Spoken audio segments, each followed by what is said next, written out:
Good morning everybody, welcome to IndyCar. Now this is definitely the 19th of March today. I think I mistakenly said yesterday was the 19th of March. But anyway, today is the 19th of March, Tuesday the 19th of March. And today I wanted to talk to you about constitutions. Now I say constitutions plural, but actually we're really going to talk about one constitution. Let's first think about the subject of what matters are reserved and what matters are devolved. We are given to understand that under the Acts and the Treaties of Union, England has control over our constitution. But is this actually a fact? Can they have control over Scotland's constitution when in reality we have two countries in a union? We don't have one country conquering another or absorbing another. Scotland hasn't been extinguished by the union. The union, if you recall, if you look back at the history of it, was a union of the crowns. In other words, a union of the two kingdoms. That means the King of Scotland, King of England, were unified under one crown, one monarch. So that was the first union. The second union was a union of parliaments. Now this is important here, listen up. The union of parliaments meant that the Scottish Parliament, which wasn't extinguished, would sit at Westminster as a part of the Westminster Parliament. It did not give power to the Westminster Parliament to cede all powers to them over Scotland. But what happened was England believed, because they far outnumbered the numbers of Scottish MPs who would be present in Westminster, they believed, because they vastly outnumbered our representation there, that they would always have control over what happened in Scotland, whether or not Scotland's Parliament remained sovereign and independent, which, incidentally, it still does. So even those MPs in Westminster at the moment that we believe are completely powerless are in fact Scotland's legally elected representatives of the Scottish Parliament sitting in Westminster with the English Parliament, the two combined in a union. Now this is an important distinction as well, which is lost on many people. So let's come back to constitutions. Now, today particularly, I think, has rung a big alarm bell for many people, because John Bercow, today, the Speaker of the House of Commons, has intervened in the Brexit chaos and said that the deal that was presented last time by Mrs May, which was presented for the second time, remember, with some modifications given by the EU, this time it cannot be voted on again because it's coming back without modification. And by a parliamentary procedure dating back to the 1600s, John Bercow has the power to rule out any further vote on anything, on any kind of motion which has already been discussed and rejected, unless that motion is substantially changed so that people are voting on something slightly different, something that has an altered status and might command a majority, or at least might change the result. Remember that Einstein once said that the definition of insanity was repeating the same experiment over and over again and expecting a different result each time. In this case, Mrs May is trying to force through the same deal again and have everybody voting on the same thing, but this time having removed more and more options from the table until only two are left. Now, John Bercow has proved something today by his action, and that is that Westminster doesn't have a constitution. It has a series of customs and practices which have become accepted basically on a handshake, a gentleman's agreement amongst the politicians at Westminster, that they will respect these customs, these general ways of behaviour in Parliament. But there is no written constitution, not for England, and there's no written constitution for the UK either. So that leads me to ask the question, how can England have any control over the constitution of the United Kingdom when there is no constitution to have any control over? So how can they reserve powers to themselves when they actually have no constitutional powers to start with that they can actually reserve to anywhere? Which leads me back to my original point, which is that the Scottish Parliament never actually was dissolved. It merely was suspended. And if you remember the wording, in 1999, when the Scottish Parliament reconvened at Edinburgh in Holyrood for the first time in 300 years, it was not the recreation of the Scottish Parliament. It was merely it sitting again for the first time in Scotland in 300 years. And that meant the Scottish Parliament had not been removed, it hadn't been killed off, it hadn't been destroyed, it had merely been suspended. It was a bit like Sleeping Beauty. Scotland had been asleep for 300 years and was woken up, and suddenly the Parliament woke up as well. And now we have a Scottish Parliament again, which is basically the same Scottish Parliament, just with new people in it. So the situation that we're actually in is not that the English MPs have control over what happens to the Scottish Constitution. The question now is, does Scotland have a constitution that will allow it to take back control from England? And I think at the moment we're not quite there yet. We have probably the democratic means to ask the population if they want to do that. But what we also need is the legal framework in which to take that power back, so that it is legal, permanent, written, codified and accepted by every other country. To do that, Scotland needs its own written constitution, and it needs it before we vote on independence, for a very simple reason. Because the Scottish Parliament has never ceased to exist and is still existing. Part of it sits in Edinburgh, part of it sits with the Westminster government, but Scotland's cohort, if you like, even the Labour and Tory MPs down there who purport to represent Scottish constituencies, even them, they're actually part of the existing Scottish Parliament that is sitting with the English Parliament. So there are two. There always have been two. And even those sitting MPs at Westminster, whether they're Labour, SNP, Lib Dem or Tory, doesn't matter who they are, they're Scottish, they represent the Scottish Parliament. Not the Scottish Government, the Scottish Parliament, the people of Scotland. They're representing them at the English Parliament. But England's Parliament has no control over what they decide, and has no control over what Holyrood decides. But what Scotland needs to do in order to make its vote acceptable and legal is it needs a written constitution, because that written constitution describes the limitations of the state. It governs the boundaries of control over Scotland and what the Scottish Parliament will be able to do in terms of exerting power both nationally and internationally and locally. Mark McNaught, the author of the new Scottish Constitution, I should give him his full title, Dr. Mark McNaught, has now submitted the amended Scottish Constitution, which has been amended by 250 ordinary members of the Scottish public who took the time and the effort to read through the draft Constitution and make suggestions and changes and amendments which they felt were necessary to make it more accurately reflect what Scotland is about to become. And that Mark has now submitted formally to the Scottish Parliament, not the government, Scottish Parliament, for its study, its debate and its amendment, and finally a vote to adopt the Constitution.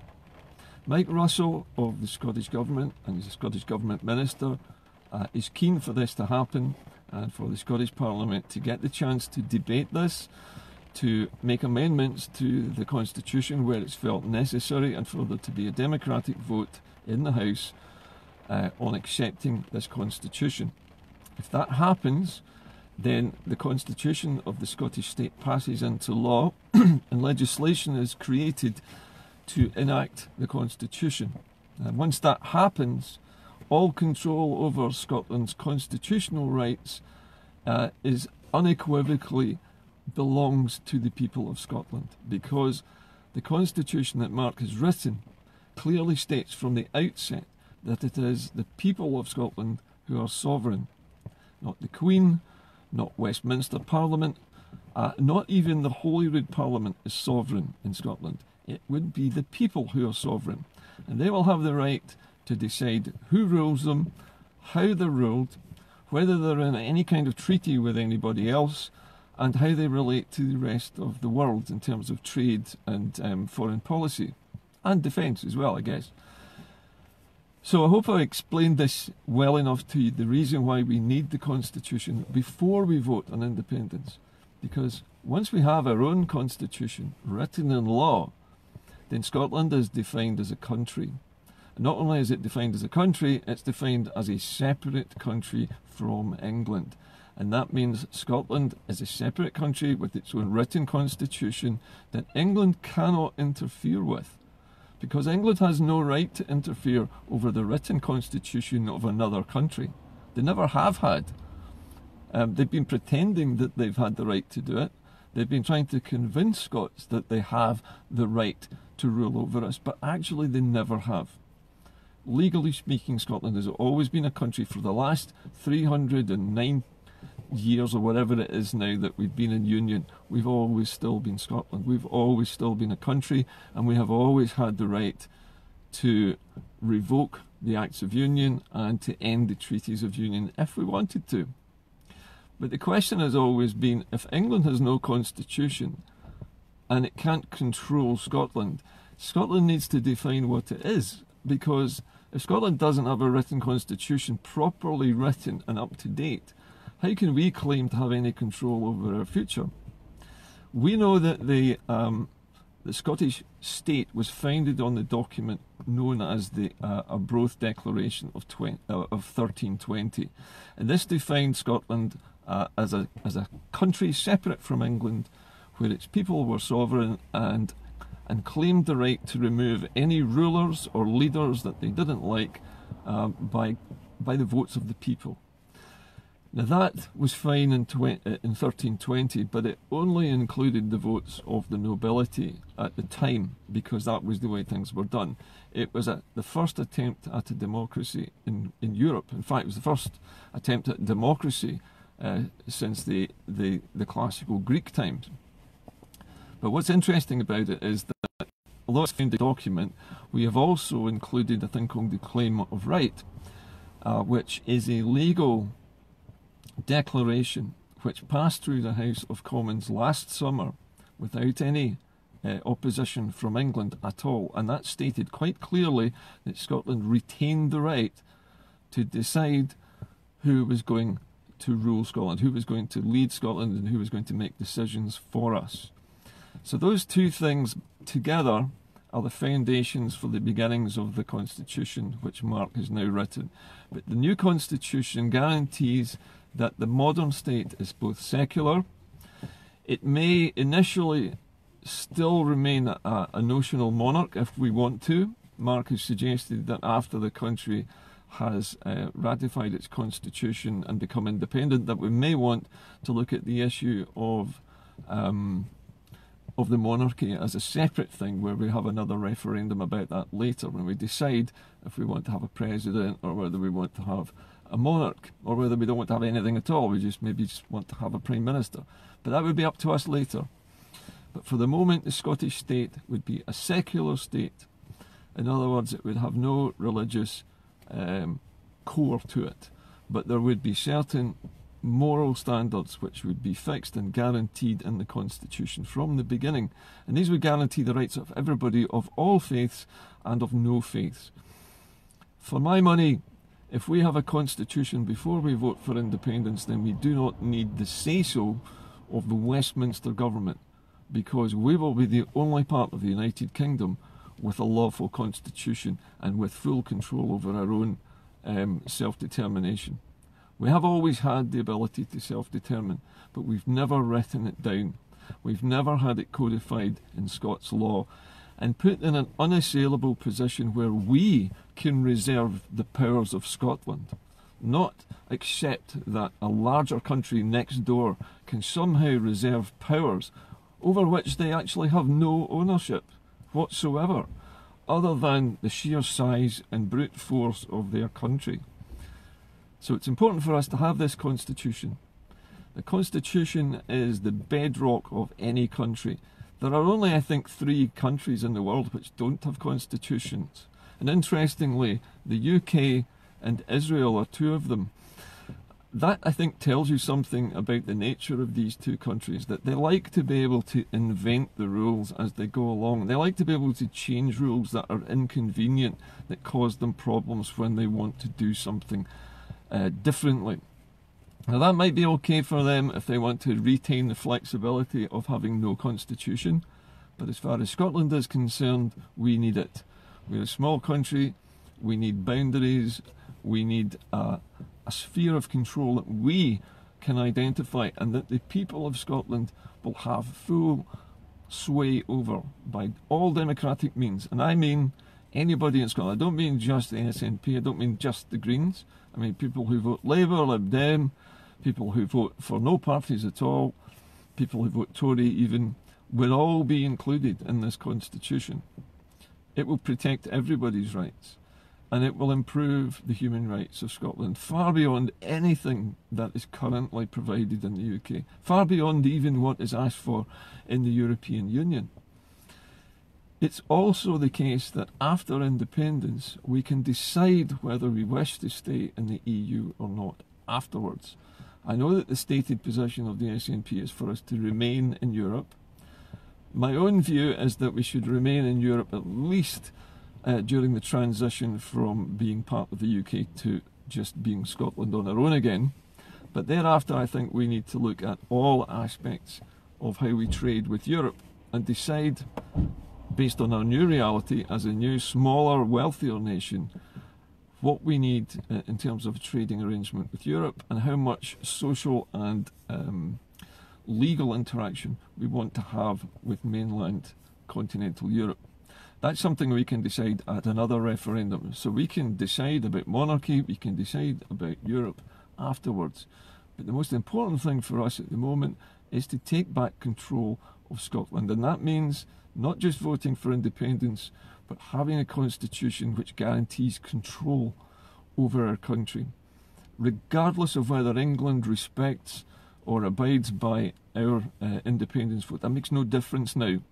If we have a constitution and we take back control of our country under that constitution, then every other country in the European Union and the rest of the world would respect it because it's completely lawful. Unlike England, which has no constitution and makes rules up as it goes along, we at least will have certainty, we will have boundaries, and people will understand their rights and their obligations as citizens. At the moment, nobody has a clue.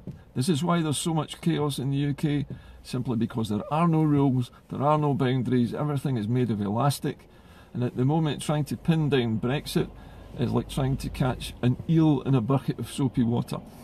It is impossible to pin Brexit down because nobody has any rules, no guidelines, no boundaries. Anything goes, anything can be changed, anybody can make up a rule to stop it, anybody can make up a rule to overcome that stoppage. I guarantee that John Berco's interference will be a temporary inconvenience for Mrs May. She will just come up with another piece of legislation, you know, from the 11th century or something that allows her to throw Berco out and have him beheaded or something.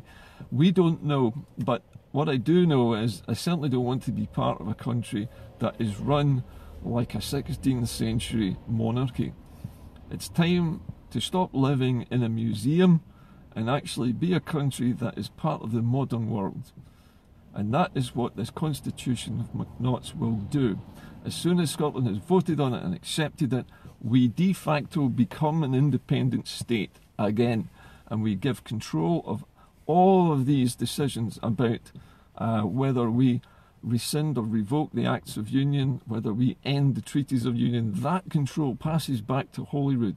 As soon as the Constitution's in place, it's like handing the steering wheel back to the driver of the car when it's been driven by a lunatic sitting in the passenger seat instead. That's what we're talking about. Giving control back to the Scottish Parliament. That's what Constitution does. And at the same time, it guarantees the safety, it guarantees the long-term status of every EU national living in Scotland. They will be here to stay. We will not ask them to leave. They will retain their rights. They will retain every connection they have at the moment with the EU under our laws, not under England's bizarre, elastic laws that they can change at the drop of a hat. Anyway, that's about it for today. I just wanted to go through this with you. These are my own thoughts, but they are based on legal documents, and they're based on the facts, not on the lies and the suppositions and the omissions and the kiddie-onny type of history that the British government has tried to convince us is the truth for the last 300 years. The truth is, Scotland has always been in charge of its own future. The problem is that the British or the English government has tried for the last 300 years to convince you that that's not true. But the fact of the matter is, once you've got your constitution and once you vote to end the union with England, then it's all over, because England can't change that. They can't stop you from breaking a treaty and saying this treaty no longer serves its purpose, we're ending it, because England has said it wants to end its treaty with Europe. And if they can end their treaty with Europe, we can end our treaty with England. No problem at all. What's sauce for the goose, as I said before, is sauce for the gander. See you later.